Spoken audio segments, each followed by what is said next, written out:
Welcome back to the Make Time for Success podcast. This is episode number 228. If you've ever felt overwhelmed by your clutter, or if you've ever struggled with your resistance to getting started on your clutter, this episode is going to contain so much great information and inspiration for you. My special guest today is Dr. Stacy Scott. She is an internationally known trauma-informed feng shui practitioner, doctor of occupational therapy, and decluttering expert. She has dedicated her career to helping others heal through their homes. She shares with us in this episode her personal journey of overcoming chaos and clutter, and she now empowers her clients to create sanctuaries that reflect their highest potential. Stacy's unique approach integrates nervous system healing, internal family systems, and feng shui mysticism. And she has helped thousands of people to transform their lives. I totally enjoyed getting to know Stacy in this interview. I agree with everything that she said and really just felt she is such a leader in this space. So let's go listen to her wisdom together now.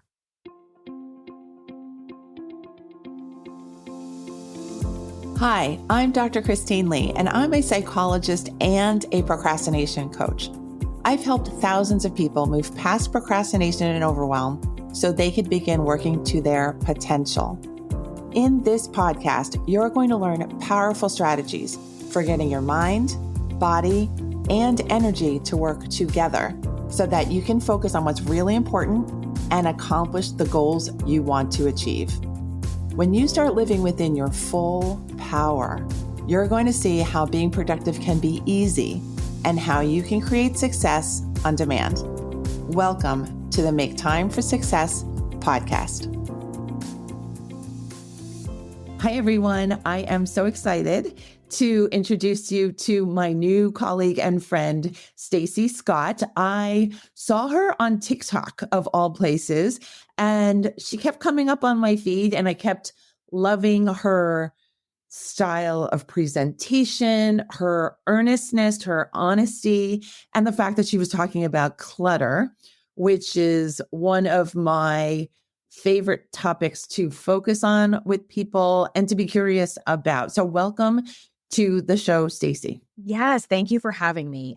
This is obviously my favorite topic.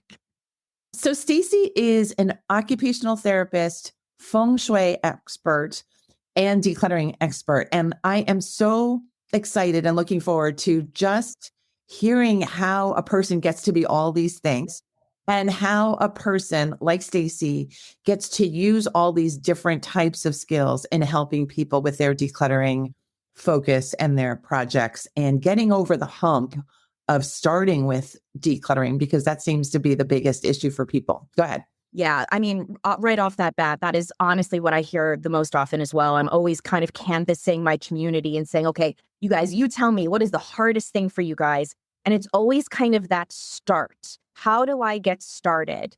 But what I find happens is people will jump immediately to the kind of the end of the equation of the, well, where is it supposed to go? How do I actually start to go through the papers? Or, oh, I've had these clothes forever and they don't fit. Help me get rid of them. And at least in my world, especially this is being driven by my background as an occupational therapist, which I will certainly get to. But in my world, those questions are actually the end of the road. The physical act of decluttering is actually the very end of the road. So I like to start by bringing people all the way back to their childhood, to their young adulthood, because in my world, how I see it, when we have difficulty and resistance to the physical act of decluttering, we are kind of operating in our minds and our bodies, our subconsciouses.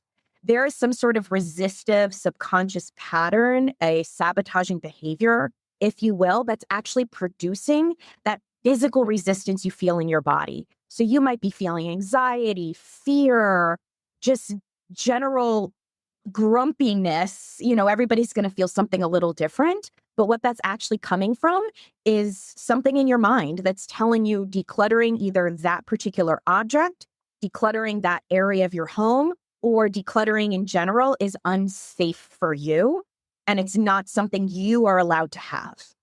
And so that's really where I start with people, that everything in our subconscious minds that we believe about ourselves is coming out in our spaces, which can be kind of a huge idea and a painful one. But then I always follow it up with, well, I went through all of this too, so I'm here to guide you and help you.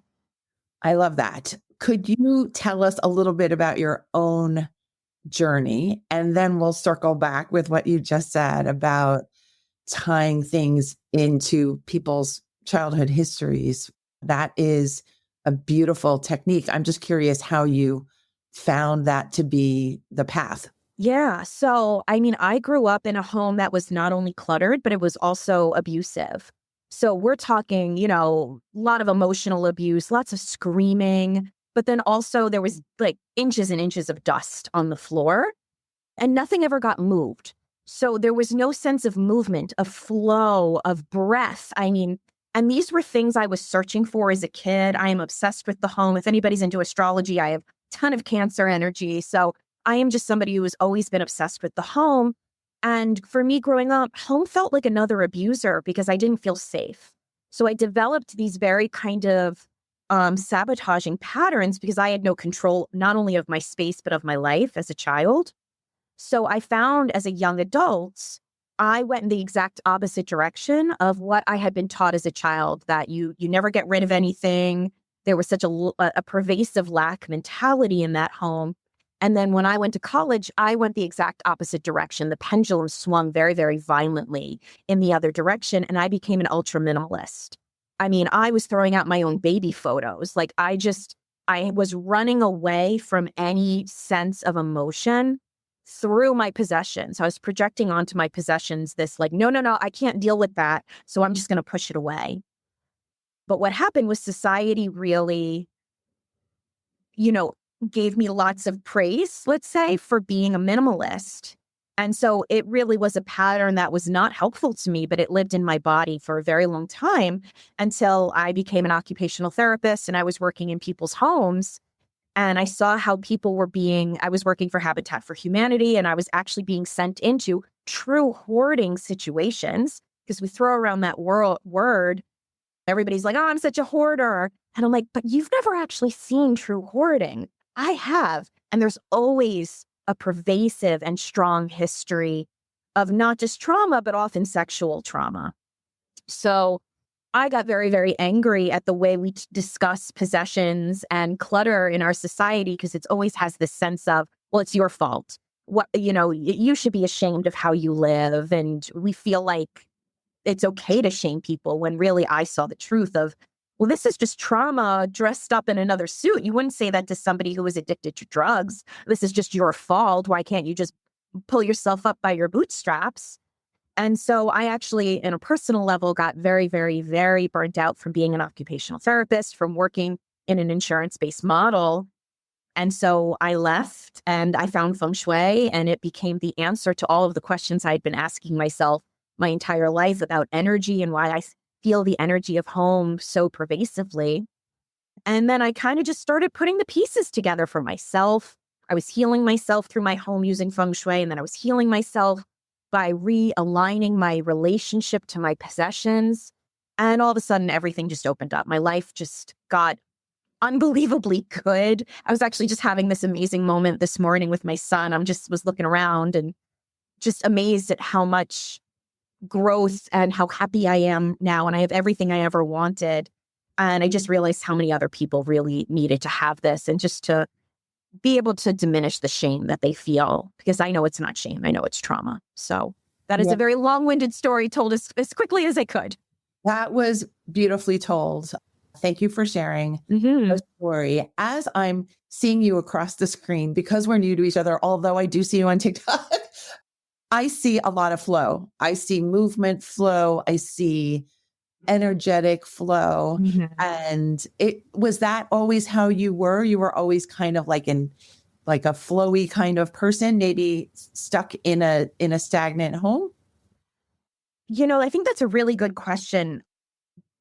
I've always enjoyed talking to people. I love getting to know people on this deeper level, I don't think this was always me. I was very much somebody who had to control myself. I like to joke that my entire doctorate in occupational therapy was a trauma response because I was somebody who was living for the accolades. That was my sense of self-worth came from grades. It came from how thin I could be, it came from what my home looked like. And all of this was creating a very shaky foundation for self-love and self-worth. Mm-hmm. So when I really kind of tore all that away, mm-hmm.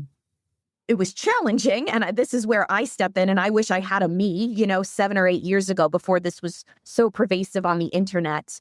So yeah, I had to really tear all that away and build myself back up. So I think now I can portray so much flow because my home supports me in that flow. I was just looking at some of the photos I have on my bookshelf, and I've traveled the world, and that was something I always wanted to do. And I was like, oh my God, I'm like surrounded by my dreams and dreams that have been completed. And that's what I want for other people. I love that. As you were talking about being the ultra minimalist and then maybe healing from there, yeah, I imagined that you started bringing stuff in. Is that what happened? How do you mean bringing stuff in? Bringing maybe things that did make you feel safe. So it wasn't that possessions were the things that were unsafe. It was just that you were going to make your home safe. So I think really the way I work is I work in both realms. I work in the mind and the body, but also the home. So I think at least for me, it was happening simultaneously without me really knowing about it. So of course I was learning feng shui, and then I was like, wow, my home is nothing but white and gray, which in feng shui is metal energy. And we need metal energy. We want metal energy. That's very like Joan of Arc vibes. It allows us to use our voice. But when you have too much of it, it can create a lot of anxiety. You can't really rest. And so as I was kind of refine tuning my home, I was also kind of pulling these emotions out of my body using inner child healing. So, I was doing it kind of both at the same time. And that's kind of the approach now I use with clients is we climb the mountain together, doing a little bit of both in the mind and body, doing a little bit in the home, and then building from there. Okay, beautiful. And I'm so happy to hear that you had this great multi-layered journey of healing. Mm-hmm. Do you have a consistent strategy or a signature strategy, I should say, with your clients who come in? Because it seems like everyone's so radically different in some way. Like we're all the same, but we're all radically different as well. How do you approach the person who comes to you, and what is your first line of investigation? So I can tell you, it's what's funny is everybody who comes to me, going back to what I was saying before, is they all want to start with well, how do I do it? They want the steps that traditional decluttering models have sold them, the 5 easy steps. Well, where does the papers go? What do I do with the clothes? And I tell them, push all that away. Those are not the questions to be asking right now. What we're going to do first is go into your body and speak to the versions of you. This is just me going into inner child healing. We're going to speak to the versions of you that are in there that are actually the ones holding on to these possessions because it's making them feel safe. When we have a lot of possessions around us, oftentimes I find that we are keeping all of that because it's giving us an externalized sense of control and safety that we don't have within us. So although everybody's coming to me with very different backgrounds, that's what we're actually working on releasing, is that building up a sense of safety in the body so they can release that externalized sense of control that's being projected onto the home. And then usually within a few sessions, I get lovely messages of, I woke up and I decluttered today, or I removed 32 pounds of clothes from my floor, true story, or I went and decluttered my garage that I haven't touched in 7 years, also a true story. So even though people are coming from all these different backgrounds and even all over the world, I have people all over the world, I know what their starting point really is for everybody. And once we start to release that, all those questions of, well, where does it go? What do I do with it? It's all gone. But I've had this shirt since I was 7. It's not about that. It's about recalibrating your relationship to yourself first. And then that relationship to possessions really recalibrates. So then you just automatically know, okay, well, I'm going to keep this shirt, but I'm going to donate that one. Or, this can go, but that can stay. If I'm making sense. Mm-hmm. I'm thinking now about a different direction in terms of the safety concept, right? You're asking people to find the safety from within, right? And then making decisions about the external world. So often these days, people are mentioning a lack of safety about the external world, politically, maybe economically, Yeah. socially. How do you help people to feel like, it's actually safe to be trusting in these kinds of times? That may be just a broader question, but it comes to mind because we are talking about the general topic of safety and how do you get there on your own, as an individual? I think that's a beautiful question. So there's a couple of things. It's so funny you mentioned that. I actually have a new workshop coming out that's literally about that.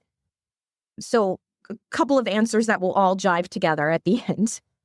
First things first is I would tell anybody, even if you've done decades of personal development to growth, or if you're brand new to this topic, get in touch with your experience of fear. How do you feel fear in your body? Because you cannot move past that experience of fear and do something about it, no matter what it is that you actually decide to do, unless you are aware that you are experiencing it. So we have to get deeper in touch with, well, what are some of the thoughts that I often think when I'm in fear? Where do I go to? Who do I start blaming? What are some of the behaviors I start doing? And then what is the emotion that I feel, or the sensations that I feel in my body? Do I feel it in my neck? Do I feel hot? Does my pinky toes start to throb? Like, what is it? So that you can have greater awareness in the moment that you are experiencing fear. Because once you have that, that's when the gates can open and you can do something about it. For me, I like to do ETF tapping. People like to do somatic dance. They like to journal. They like to scream. They like to walk in nature. Doesn't matter. You have to have the awareness that you are even in a fear response, and that's what your body's experiencing. So, sorry. Then the second side of that answer is I am noticing I've been in the home space now over a decade. So I was working for Habitat for Humanity, going into people's homes. I've been in thousands of homes. The way we relate to home as an idea is changing. We have been sold here in America, in the States, that you're supposed to get a 30-year mortgage. You buy one home, you stay there till you die, right? You're supposed to go and live where all the jobs are. All of that is changing with technology, with home prices, with the way things are moving and shaking in our political realms as well. So what I'm noticing is this different definitions of what home means and how we can live is creating more opportunities for people, whether that's van life or you want to live abroad, or maybe even climate change is changing whether or not you can live in Florida or Texas or Arizona. So we're starting to see a different kind of opportunity arise for people where you don't have to stay with that 30-year mortgage and work at this one geographic location forever. So I know that's kind of a long-winded answer, but both are really happening in real time right now. I love that response because it provides a positive view on what people can do when they're working on these issues and decisions and figuring out where they feel they're best. Yeah. And I think that's all healing, right? It's just kind of helping people to not feel afraid all the time, and also to help people feel comfortable and well where they are, no matter where they are. So I love that response. Yeah. I mean, I think for so long, we grow up in a culture here in the States where from the day we're born, we're not told we have power. We're told that somebody else external to us always has the answer. Parents, teachers, religious figures, politicians.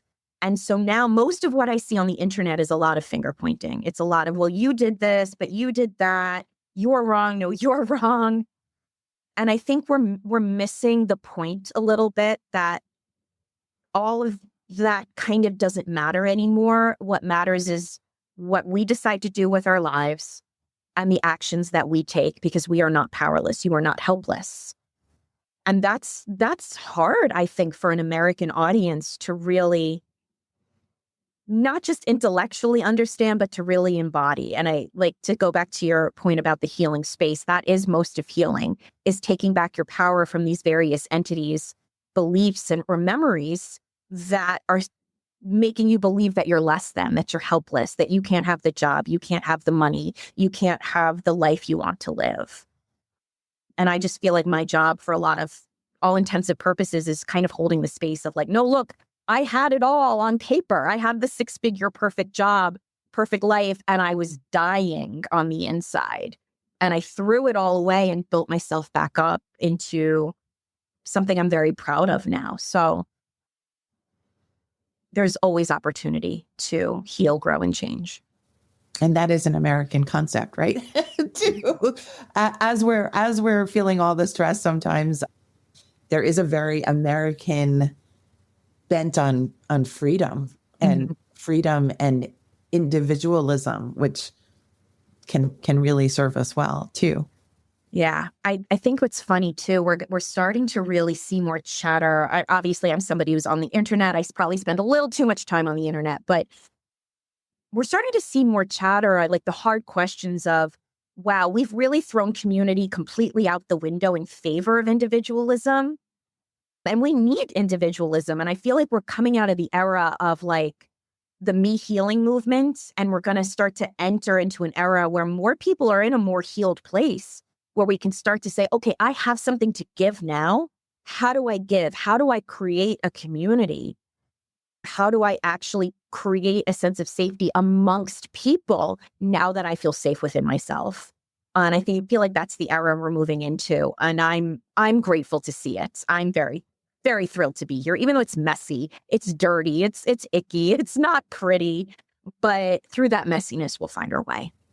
Well, I see you as someone who is right in there leading the way. So thank you for doing all the work that you've done over your personal life, over your career, over your home life, so that you can be the voice of clarity for people who are just a couple steps behind you, which I think is very much a healing community. So thank you. That means a lot to me.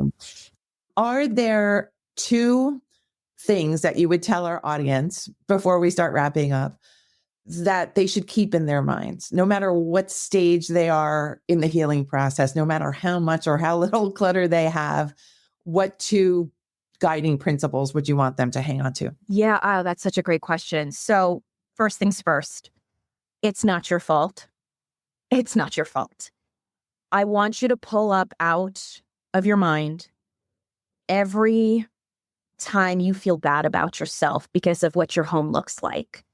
I want you to start to think about all the ways you are shaming yourself internally and keeping that narrative alive in your own mind that you are dirty, you are a hoarder, you can't be wealthy because you don't live in a huge single family home. You can't possibly have the better job because you're a renter.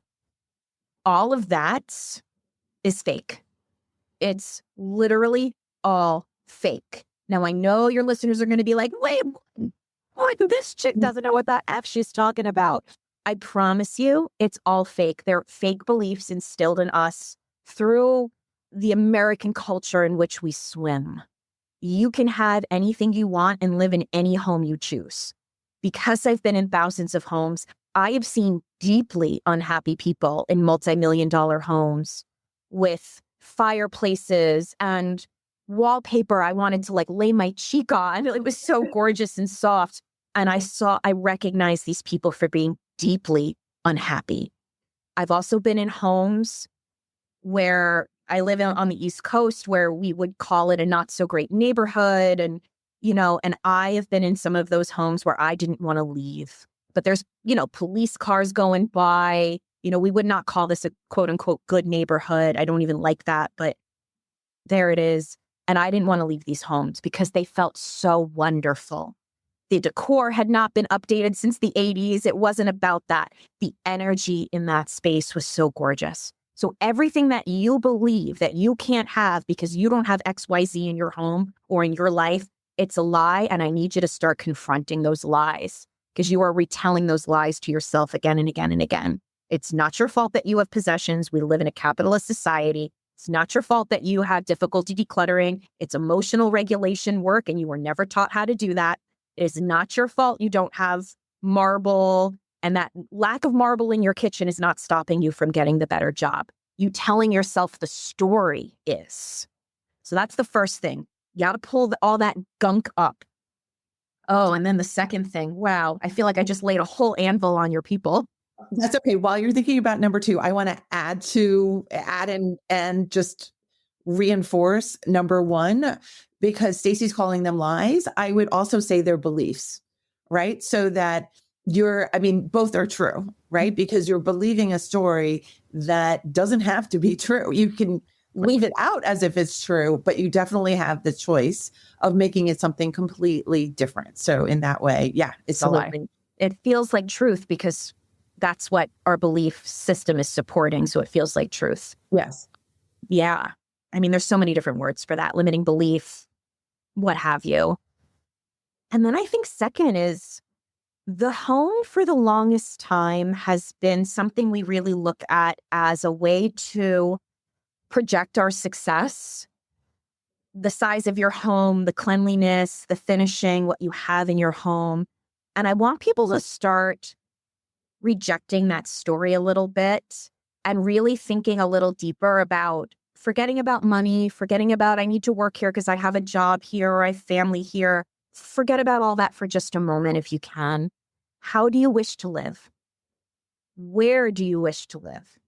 In what way do you wish to live? Because so many of us are going to start waking up to the fact that we don't actually enjoy the way we're living. And I know that can kind of really knock you around if you're not ready for it. So start to think in any way you can of how you really want to live in the next 5 to 10 years. Because anything you really want to have is coming and it can be created. So yeah. All right, let's go. Those are some beautiful tips. Stacy, thank you again for spending time with us and for all the work that you've done. Really, it really comes through, and you just grabbed me from the internet. So thank you for accepting my invitation. Thank you for come having on me here and just tell us a little bit more about your passion and your mission and your deep and beautiful work. Thank you. Stacy and I have created a link so that you can stay in touch with Stacy, and you're going to receive a free download from Stacy if you go to maketimeforsuccesspodcast.com/Stacy, which is STACY. Again, it's maketimeforsuccesspodcast.com/Stacy.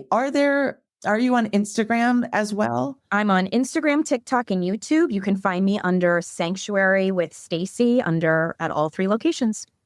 Terrific. I advise everyone who's listening who has even an inkling of a connection to what we've been talking about today to jump on those platforms, follow Stacy. Her reels and videos are wonderful. They're packed with honesty. And we're both wishing you success in your desires, success with your clutter, success with where you want to be with yourself, because like Stacy says, it's all coming. So thank you, Stacy. No, thank you for having me. Appreciate it. All right, everyone. I am going to see you next week on the Make Time for Success podcast. Thank you so much for being a listener here. I'll see you soon. Thank you for listening to this episode of the Make Time for Success podcast. If you enjoyed what you've heard, you can subscribe to make sure you get notified of upcoming episodes. You can also visit our website, maketimeforsuccesspodcast.com, for past episodes, show notes, and all the resources we mention on the show. Feel free to connect with me over on Instagram too. You can find me there under the name Procrastination Coach.